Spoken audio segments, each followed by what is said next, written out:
My name is Johnson Runuya. I am 21 years old.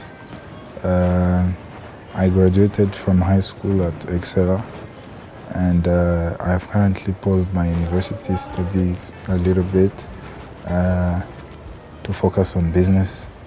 I'm the founder of Johnson the Baker. It's a bakery based in Kigali, Rwanda that started in COVID lockdown, first lockdown, March 2020.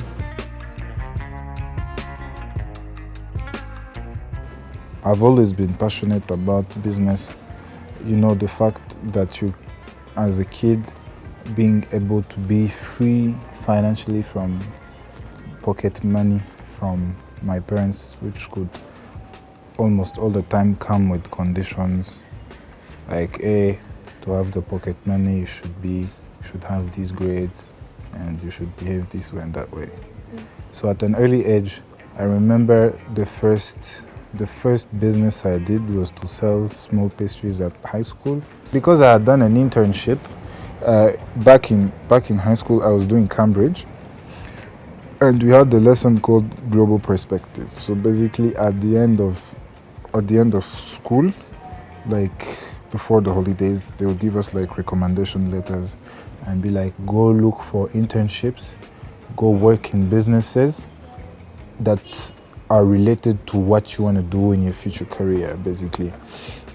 That's how I got some friends who went to Rwanda, they went to Beka and other business. I was the only guy who went to a bakery because I have always been passionate about being in the kitchen, but just a little bit, not too deep, you see?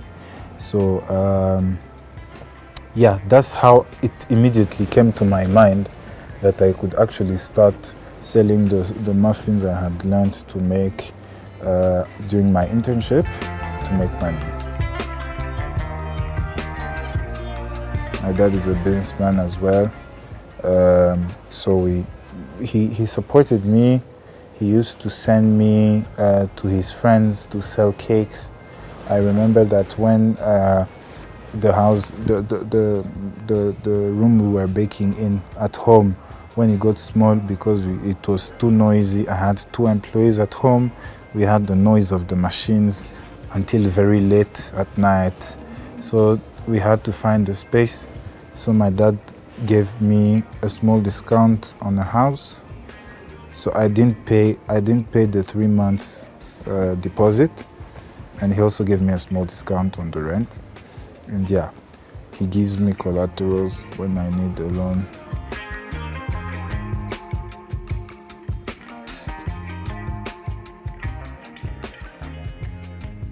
Johnson the Baker is, yes, well, I don't consider myself as a money maker, even though it's a business, but me, myself, I don't consider myself as a money maker because there are businesses that are much more profitable than a bakery, but I still chose to do baking because it's what I loved.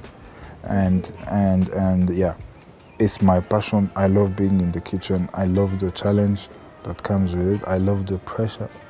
It's funny to say I like pressure, but I've accepted the nature of the work I do. Very few people can do what we are doing.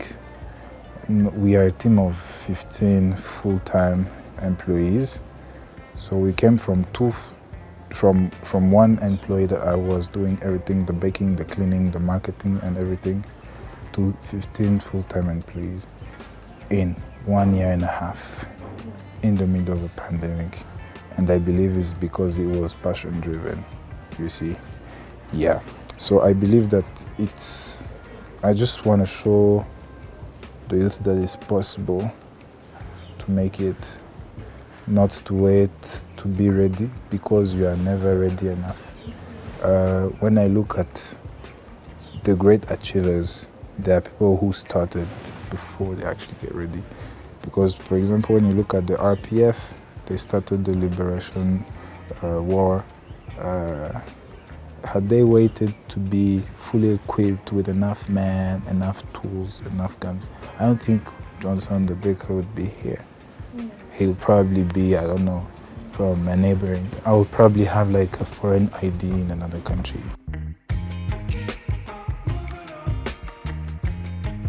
Business is challenges by definition. Of course, it can't be 10 out of 10s every day, especially when you're an SME. You have, like I started literally from scratch. I had no experience in business, I had no experience in baking, but I dared to start. And we make mistakes. Business owners, literally, small business owners are gonna make mistakes, and we should acknowledge the fact that making mistakes is okay. The first issue I had, first of all, is to build trust in customers. You see, they're like, I started, I think I was 18 or 19. 2 years ago, I was just 19. They're like, he's a baker, he's 19. We are going to give him this wedding cake deal of 500K. You see, there was no trust, you see. But due to the marketing and the reviews we've been having, the marketing strategy and stuff, people came to trust us, right? That was the first thing. Second thing, the finance. This bakery business, you really need like huge investments in the machines, the mixers, the ovens. All that can be very costly, and all the equipments you saw, they came from the profit we were making, basically. The being able to build the capacity, because at some point, because we were doing good marketing and the products were also good, we started having like high demand, and we had to find money, the capital, to bring those machines and stuff. I think what keeps me going is I think that I should be a model. I should be a model for the youth. I have to show them that I know doing business while young is not easy. The finance, the building, raising the capital and all that is not easy, right? But I just want to show it's possible. My dream is to open a baking school, like a training center, where we learn how to bake the cakes, but where we also learn trainees to become business owners. Not just having trainings on how to make a cake, but also lessons on entrepreneurship, how to manage businesses. Because I put myself in the shoes of a new baker starting now.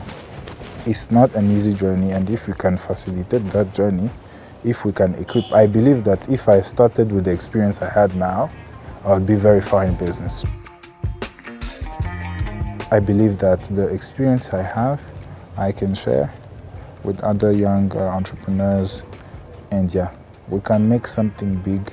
I want to see, it's very sad because sometimes we have orders from experts.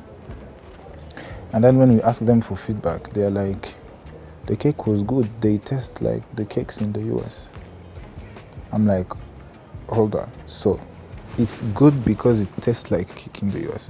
So you think that because a cake is not baked within the Western standards, it's not gonna be a good cake. So I believe we can create our own pastry style inspired from our culture. The Koreans did that, the English did that, the Scottish did that, the Russians are doing that. I don't understand. I don't see why we can't do it as Rwandans. We have the fruits. We are already working, for example, in the COVID. So we used to rely a lot on imported creams and stuff and flavors. And then since the supply chain was affected, we had some shortage in ingredients. And then we had to find local ingredients that could actually replace the imported ingredients. And for example, that's how the yogurt cake is born. The yogurt cake is made from ikivuguto. We didn't want to call it ikivuguto cake because it sounded a bit weird, but we called it yogurt cake. You see, and we want to use like the fruits, flavors, fruits that were already present before colonization, and make flavors out of them and designs, maybe imigongo, design cakes like imigongo and stuff. And yeah.